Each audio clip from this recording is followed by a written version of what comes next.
ব্যবসার মধ্যে যে অনৈতিকতা আছে, ব্যবসায়ীরা তো রীতিমতো এখন এক ধরনের থ্রেটের মধ্যে রেখেছে, কারণ ব্যবসায়ীরা কিন্তু নিয়ন্ত্রণ করছে, এবং ব্যবসায়ীদেরকে নিয়ন্ত্রণ করার ক্ষমতা আগের সরকারের যেমন ছিল না, এখনো তো কতটা আছে সেটা সন্দেহের জায়গা তৈরি হয় যখন তেলের দাম, নিত্য প্রয়োজনীয় জিনিসের দাম যখন সরকারকে শিডিউল করতে হয়। যুদ্ধটা কিন্তু শুধুমাত্র বর্ডার পাহারা দেওয়া না, অর্থনৈতিক যুদ্ধের জায়গাটায় সাধারণ প্রতিটি মানুষ ঘরে ঘরে যুদ্ধ চলছে। তো একটি জিনিস খুবই গুরুত্বপূর্ণ, যে আমরা কি পাবলিক নুইসেন্স তৈরি করে ঘৃণার সাম্রাজ্য গড়ে তুলে ঘৃণার মানে একটা জায়গায় নিয়ে যেতে যেতে মানুষগুলো কি মানসিকভাবে অসুস্থ হয়ে যাব কিনা, এটা কিন্তু একটা বড় প্রশ্ন। কারণ আমরা জানি যে 1-2 মাস, 6 মাস থাকে একরকম, কিন্তু এখন কিন্তু অনেক দিন পার হয়ে গেছে।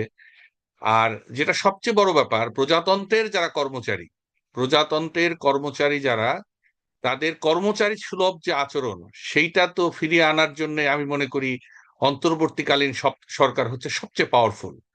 নিয়োগ তাকে যে যে যে যে রাজনৈতিক দলের ছত্রছায়া যার নিয়োগ হয়ে থাকুক না কেন, অন্তর্বর্তীকালীন সরকার কিন্তু অসম্ভব ক্ষমতার সদ্ব্যবহার করতে পারে।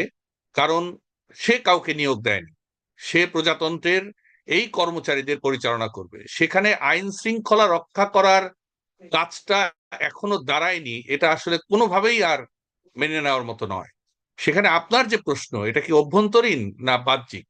আসলে মানুষ যখন অভ্যন্তরীণ ভাবে সুসংহত না হয়, কোনো রাষ্ট্র, কোনো সমাজ, যখন ধরেন একটা পরিবার যদি সংগঠিত না হয়, একটা পরিবার যদি বিশৃঙ্খল থাকে, তাহলে ওই পাড়া মহল্লা, ওই দেশ, সবকিছুই ওই দিকে যেতে থাকবে। তো সেই জায়গাটায় আমি বলবো যে আপনার এই প্রশ্ন উত্তর হচ্ছে একটি, সেটি হলো যে আমাদের অভ্যন্তরীণ শৃঙ্খলা ফিরিয়ে আনার কাজটা আসলে আহ অনেক বিলম্ব হয়ে গেছে।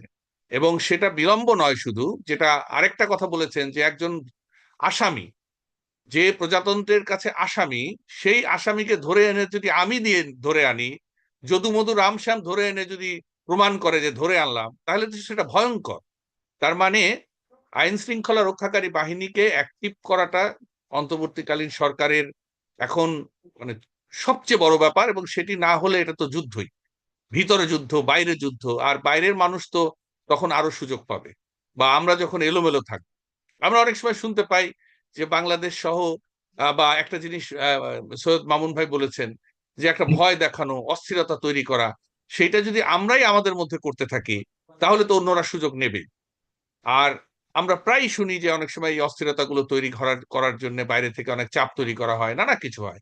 আমরা সবসময় দেখেছি এর আগে যতগুলো আগ্রাসন হয়েছে পৃথিবীর বিভিন্ন জায়গায়, রাষ্ট্রের ওপর যে আগ্রাসন গুলো হয়েছে আন্তর্জাতিকভাবে, সেখানে আমরা দেখেছি যে প্রথম কাজ হচ্ছে অস্থিরতা তৈরি করা। এমনিতেও ছোটবেলায় আমরা যখন খেলাধুলা করতাম, তখনও তো খেলা যদি বানচাল করতে হতো, তাহলে আমরা তো অস্থিরতাই ছুড়ে দিতাম।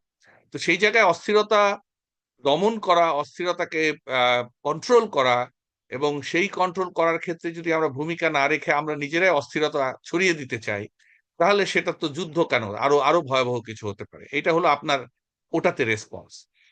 আরেকটি বিষয় হলো যে সফলতা ব্যর্থতা বিশ্লেষণ করতে গিয়ে আমরা অনেক সময় চট করে বলে ফেলতে পারি যে এটা ব্যর্থ, এটা সফল। কিন্তু আমাদের একটা জিনিস তো ঘটে গেছে, সেটা হলো যে এই দেশের বা এখানকার যে আইন প্রয়োগকারী সংস্থাগুলো, বা আমি যদি বলি যে যেটা বারবার এসছে, মামুন ভাই বলেছেন, যে যারা ব্যবসা করেছে। দেখুন, স্বাধীনতা পরবর্তীকালীন সময়ে কিন্তু সংসদে অল্প কিছু সংসদ সদস্য ব্যবসায়ী কমিউনিটি থেকে ছিল।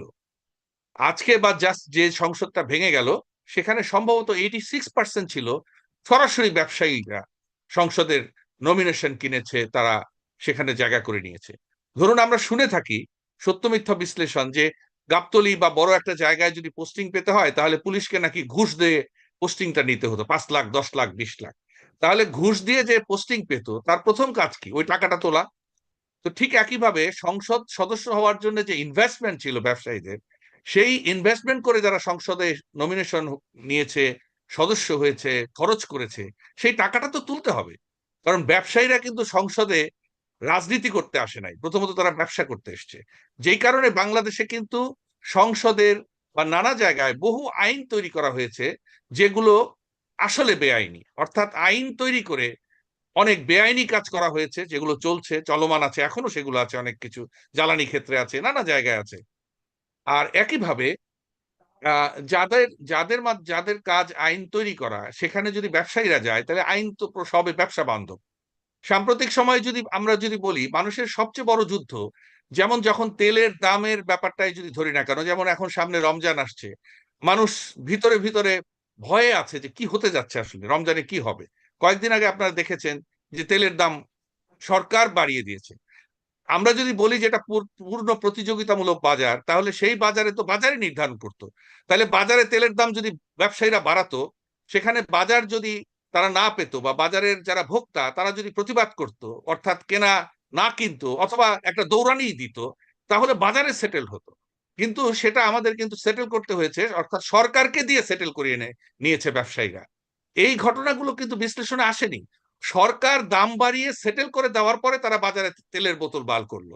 আবার এখন শোনা যাচ্ছে, আমি কনজিউমার অ্যাসোসিয়েশনের পক্ষ থেকে এই খবরগুলো পাচ্ছি, যে আমাদের কি বলা যায় যে রমজানের আগে বিভিন্ন জায়গায় দাম বাড়ানো, বিশেষ করে তেল, নুন, বা যেগুলো আমাদের নিত্য প্রয়োজনীয় বা রোজার সাথে জড়িত। পৃথিবীর এমন কোনো দেশ নেই যেখানে ধর্মীয় উৎসবকে কেন্দ্র করে সবকিছুর দাম বাড়িয়ে দেওয়া হয়। ইভেন পাশের দেশ, যে দেশ সম্পর্কে আমাদের নানা ধরনের মানে রিজার্ভেশন আছে, তারাও কিন্তু তাদের পূজার সময় বা তাদের ইভেন যখন মুসলিমদের অনুষ্ঠান হয়, অর্থাৎ কোন ধর্মীয় আচার অনুষ্ঠানকে কেন্দ্র করে জিনিসপত্রের দাম বাড়ানোর যে আওয়াজ, সেটা কিন্তু রেয়ার পৃথিবীতে, সেটা আমাদের আছে। তো আমি মনে করি যে আমাদের যে অর্থনৈতিক যুদ্ধ, যেমন ধরুন আমাদের যুদ্ধটা কিন্তু শুধুমাত্র বর্ডার পাহারা দেওয়া না, অর্থনৈতিক যুদ্ধের জায়গাটায় সাধারণ প্রতিটি মানুষ ঘরে ঘরে যুদ্ধ চলছে। তো সেই যুদ্ধটা তো খেতে না পাওয়ার, সেই যুদ্ধটা অনিশ্চয়তায়, সেই যুদ্ধটা ভবিষ্যৎ কি হতে যাচ্ছে সেই জায়গাটায়। কাজে সেই যুদ্ধগুলোর জায়গাটা যদি আমাদের মাননীয় প্রধান উপদেষ্টা মিন করে থাকেন, তাহলে সেটা একটা দিক। আরেকটা দিক হচ্ছে যে সেটা যদি কোনো বহিঃশত্রু আক্রমণ মিন করে থাকে, তাহলে তো আরেকটা দিক। সেই কারণে এটার আরো ব্যাখ্যা, এটার আর একটু বিশ্লেষণ, অন্তত দেশের না, মানুষ, তিনি তিনি দেশের মানুষ। বলেছেন যে অতীত সরকার অনেক অর্থ ব্যয় করছে বিভিন্ন ধরনের বিশৃঙ্খল অবস্থা তৈরি করবার জন্য, তাদেরকে মোকাবেলা করার জন্য, এবং ইতিমধ্যে তারা অনেক ফেক অপতথ্য ছড়াচ্ছে, সেগুলিকে মোকাবেলা করার জন্য, জনগণকে সচেতন করবার জন্য তিনি বলেছেন। এখন জনগণ কতটুকু সচেতন আছে, জনগণ কতটুকু তাদের কথা শুনবে, শুনছে, এবং এই পরিস্থিতি আসবার ক্ষেত্র, এই যে তারা এতটা সংগঠিত হবার যে একটা সক্ষমতা পেয়েছে, সেটাও কিসের দুর্বলতার কারণ বলে মনে হচ্ছে? এখন ধরুন, আপনার এই কথার মধ্যে কিন্তু একটা উত্তর আছে, সেটা হলো যে যারা সরকারের সাথে সরাসরি যুক্ত থেকে অর্থ পাচার করেছে, অর্থ নিয়ে গেছে, মানুষকে ঠকিয়েছে, মানুষকে ঠকিয়ে যারা অর্থ ইনকাম করেছে, তাদের একটা অংশ না হয় পার হয়ে গেছে, যারা নানা রকম পদবিতে ছিল।